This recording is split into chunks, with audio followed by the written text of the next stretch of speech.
Chair, I'd like to make a motion to accept the agenda. We'd like to list that we were going to have some items under our consent agenda, which will be items number 6.4 through 610, 615 through 621, 622 through 637, and 642 through 644. Support.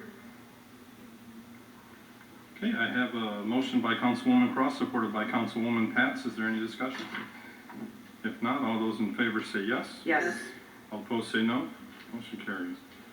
Item 4 is an acceptance of the minutes of the meeting held July 7th, 2020 with the following amendment to CCR number 7.318-20. Change the motion to read, motion to approve expenditures for DPW operating supplies in the amount not to exceed $70,000, and these purchases are for the fiscal year 2021, and dispense with the oral reading. Motion. Support. Yeah, I have a motion by Councilwoman Cross, supported by Councilwoman Winton. Is there any discussion? If not, all those in favor say yes. Yes. All opposed say no. Motion carries. This now takes us to the Mayor Communications part of the agenda. Mayor Sellers. I keep looking at Dan. Mr. Chairman, thank you. I have two items under Mayor's Communication. The first one is the document that I just passed out, and so what it will need is a motion to approve the letter of understanding as presented between the Taylor Police Officers Labor Association, the Taylor Police Command Officers Association, the Taylor Professional Firefighters Local 1252, and the Taylor Public Service Officers. Motion to approve. Support. Okay, I have a motion by Councilwoman Cross, supported by Councilwoman Winton. Is there any questions? And I'd just like to ask the mayor to go into detail. Yeah, Mr. Chairman, so what's in front of you are the letters of understanding that was presented to each of the four unions in regards to the hazard pay that's available for them through the state of Michigan grant related to the COVID pandemic. So if we are awarded the grant, each of the members of these participating unions will receive a $1,000 payment from the state of Michigan. It'll probably come through the city of Taylor via the state of Michigan. We had to get it to you last minute because the last document was signed, I believe, yesterday, and it is a first come, first served program. So once the money goes away, it's no longer eligible, and so we want to try to get this for our first responders as quickly as possible. Okay, just real quick, would it be, no matter how much we get, would it be divided up evenly, or do we get $1,000 per every employee that's in this? I believe as the application is presented, and I'll look to Jason for clarification, it is $1,000 per member, and we submitted a grand total of the application, $148,000. So we would either get that or not? It's yes or no. Okay. Yeah.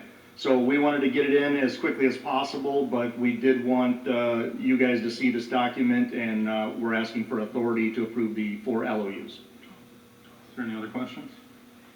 If not, all those in favor say yes. Yes. All opposed say no. Motion carries. And Mr. Chairman, the other item that I have is a resolution that I'd like to read into the record, and I guess we would ask a receive and file. This was the document that was circulated last week from the DCC and the DMA. And if I may, Mr. Chairman, the document reads as follows. Whereas the Downriver Community Conference and Downriver Mutual Aid, a consortium of 20 Downriver communities in Wayne County whose total population exceeds 500,000, has joined in an effort to improve local government and enhance the quality of life for area residents through municipal cooperation. And whereas the DMA was created more than 50 years ago in 1967, the oldest interlocal agreement in the state of Michigan, in order to formalize the cooperative relationships that already existed between and among police and fire departments throughout the region.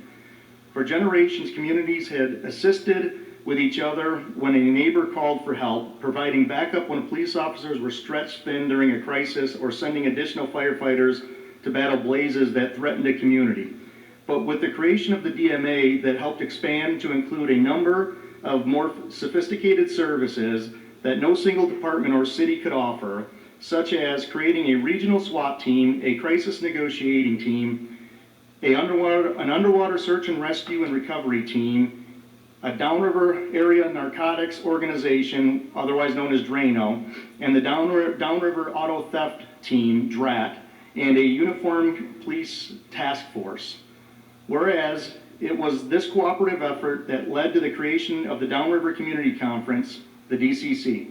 The DCC was initially comprised of 14 communities whose main objective was to help locate funds to improve areas of mutual concern for all participating members.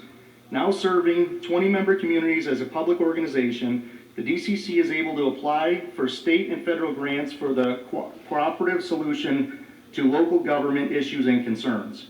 Whereas, with the recent concerns related to police action nationwide, our police officers have become scrutinized with negativity and violence by people who break our laws. And whereas, as a united voice of 20 communities, we want to emphasize and show our collective support of our police and fire personnel. We have outstanding police and fire personnel under the leadership of our members' communities, police chiefs, public safety directors, and fire chiefs, and we think it is important that our officers and firefighters know they are valued and appreciated. And whereas, we ask that each community show their support for local police officers and firefighters who risk their lives every day to protect their families and properties. Our police officers and firefighters are trained to demonstrate great performance and responsibility to utilize the equipment they need to perform their job safely. Now therefore be it resolved that the Downriver Community Conference and the Downriver Mutual Aid Board of Directors, representing 20 communities, supports our police and fire personnel and trusts them to carry out the duties of protecting the residents and businesses in the Downriver community. Be it further resolved that the DCC and DMA Board of Directors also asks our governor and state and federal legislators to ensure and support our police and fire personnel at all times. Support. Okay, I have a motion by Councilman Johnson, supported by Councilwoman Pats. Is there any discussion? If not, all those in favor say yes. Yes. All opposed say no. Motion carries.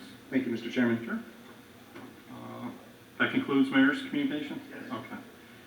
That concludes the mayor part of the communications. I would just, if Carl, if you can hear me, there's a lot of people texting all of us and saying that the meeting's not being shown and the audio is not on, so I don't know if he's here.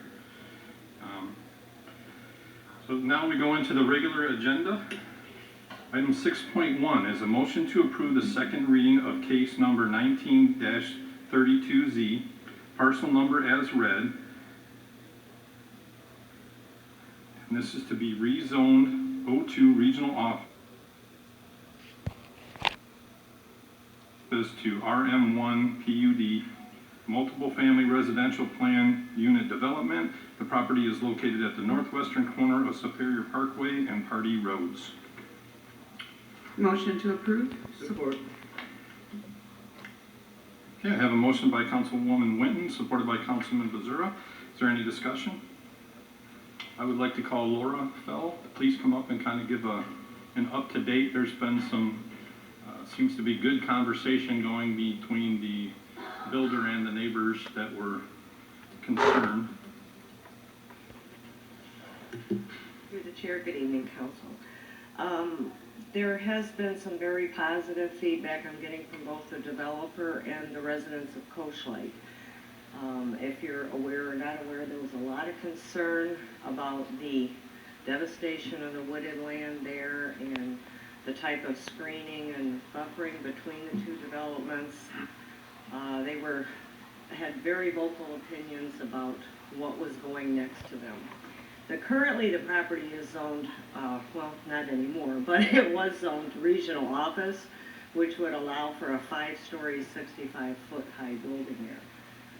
The city's tried to fit places where the neighbors can coexist with a lot less difficulty. The chairman of the Homeowners Association, Linda Kemp, couldn't be here.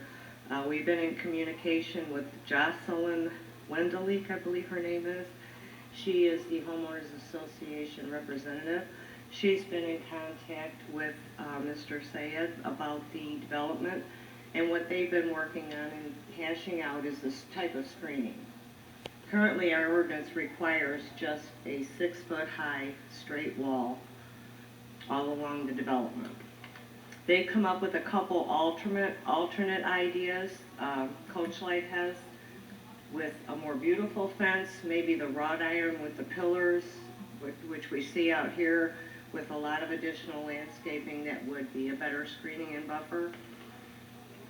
And the city would absolutely not be opposed to that. I would just request that if you decide to vote approval on the project, that it be conditioned not only on the conditions listed in the Planning Commission minutes and the variances, but also that there be a written, recorded document of agreement between Coach Light Homeowners Association and the property owner.